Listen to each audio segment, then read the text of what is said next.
First at 4, our soggy stretch has started, and it looks like this rain is going to hang around. There are some changes for Halloween. We'll run them down for you in just a few minutes. Sandra. All right, Ben, also first at 4, another fire tragedy. It's hard to believe what happened at this home in Lansing just days after 2 boys were killed in Grosse Pointe. We're also tracking breaking news about a possible merger involving Fiat Chrysler. We're going to take a look at what that could mean. Kim?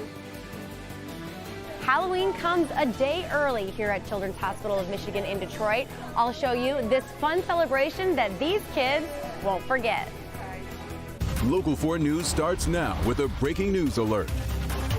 Good afternoon, everyone. I'm Sandra Ali in for Karen Drew. Our breaking news centers around the question, is Fiat Chrysler ready to merge with a French automaker? The Wall Street Journal now reporting FCA has agreed to merge with the PSA Group, which owns the Peugeot brand. Earlier today, FCA confirmed talks were underway but didn't add any new details. The new report emerged in the last hour. We've called Fiat Chrysler.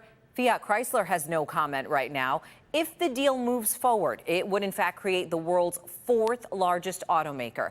Our business editor Rod Maloney is working the phones right now. He is going to have a live report and a live update for us coming up tonight, starting at 5 o'clock.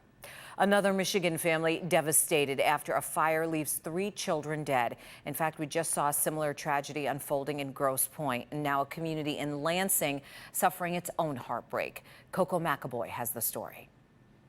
Fire investigators have the house blocked off as they try to determine what caused the fire this morning. 3 young brothers did not survive, and 4 other people were injured. These are the young boys, Manolo, Ramiro, and Juan, 3, 5, and 8 years old. A neighbor describes what she saw this morning. I was handed a kid. I held her for a minute until my husband came and then the professionals came and was able to help her properly. And then I know that there were a few more that got helped out. Coming up at 5, you'll hear from family who is in disbelief and will tell you how you can help.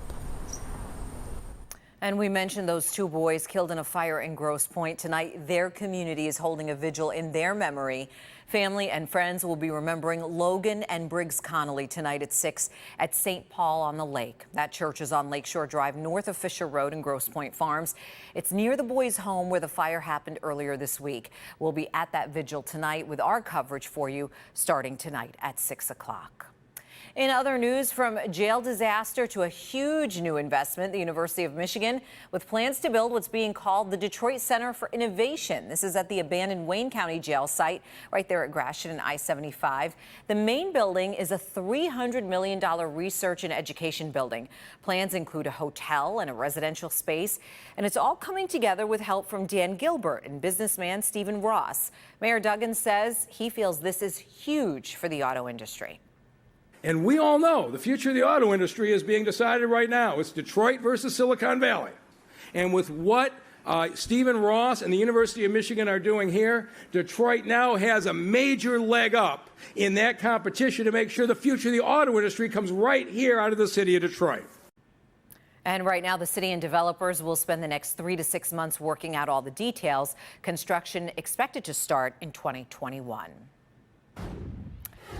Well, we wish we had better news for you in the first forecast. You know, it's gray, it's cool, it's rainy, and that's going to haunt our Halloween plans coming up for tomorrow. And Ben, you are the man of the hour. Where do things stand right now? No pressure. I was going to say, it's all sitting on my shoulders right now, but let's start with first things first. The commute home tonight is obviously going to be soggy. A lot of the persistent rain right now is hanging out in the metro zone. A little bit more breaks as you get north of M59 up towards the I-69 corridor, but that rain just keeps getting regenerated into our south zone. So we're going to expect to see this rain hold together more on than off through the drive tonight. Now let's go into Halloween. I want to show you what has not changed in our Halloween forecast, and that is the rain. All 4 zones at 5 o'clock, pretty much going to be seeing those showers. That really doesn't change until we get closer to 8 o'clock. And look at this.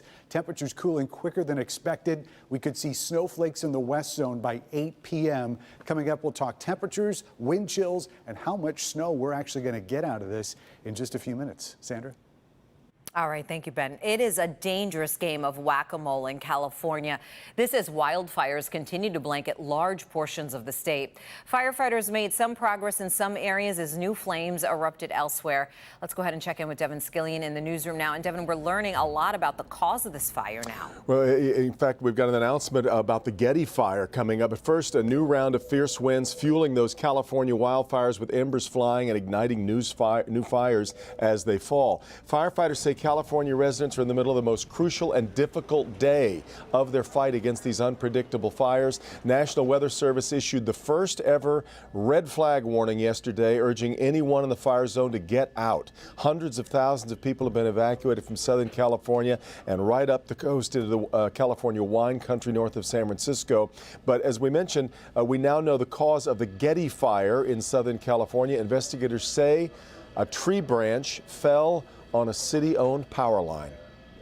This was simply put, in plain parlance, an act of God, that the wind broke off a tree branch, through that tree branch because of these strong winds far enough to cause a spark off a line that is still intact there, but you can see a little bit of the damage on it.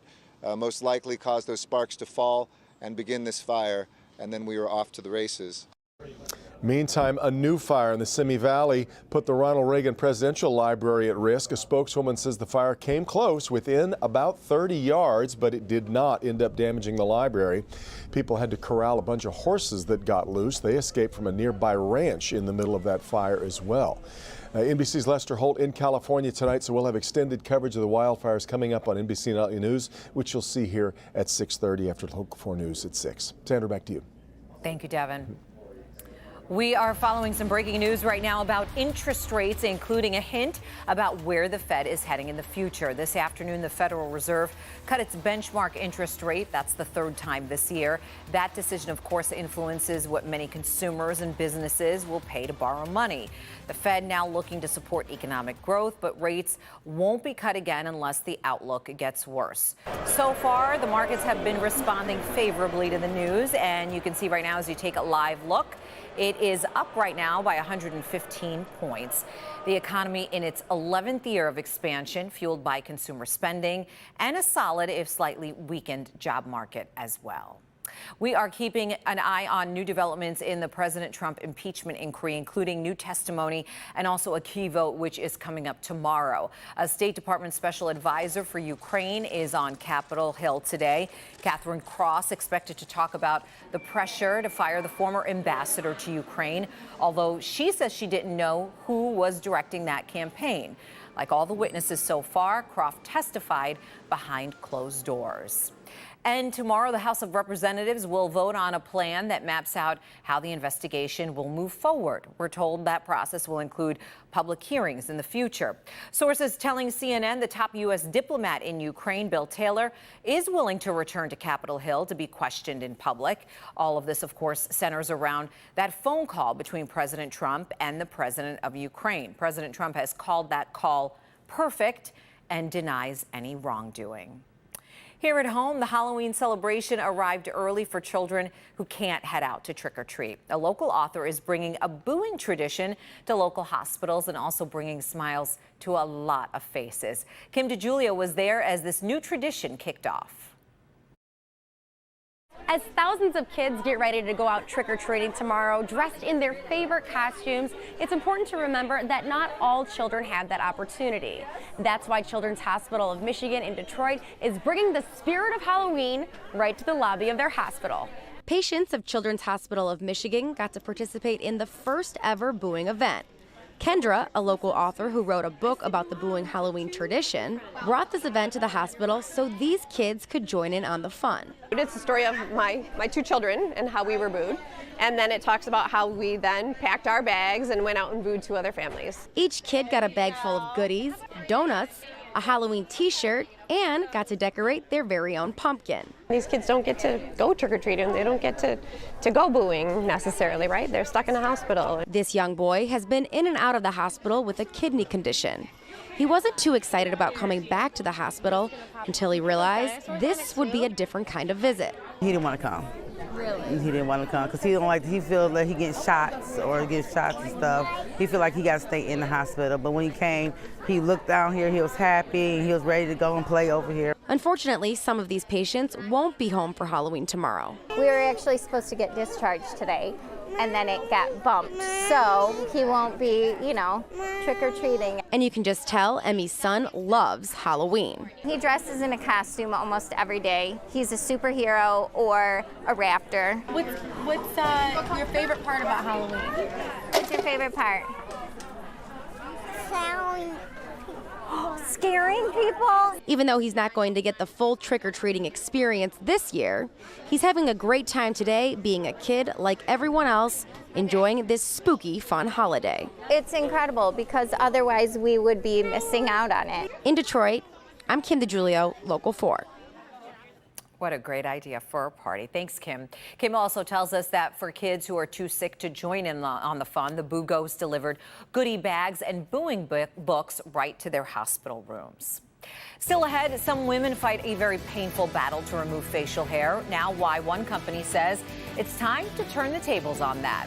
Also ahead, a murder mystery, how someone tried to hide the body of a wealthy businesswoman and what police are saying about a suspect. Plus, comedian Kevin Hart, like you've never seen him before. What he's saying now about life after that painful crash and a prediction about his recovery. Stay with us.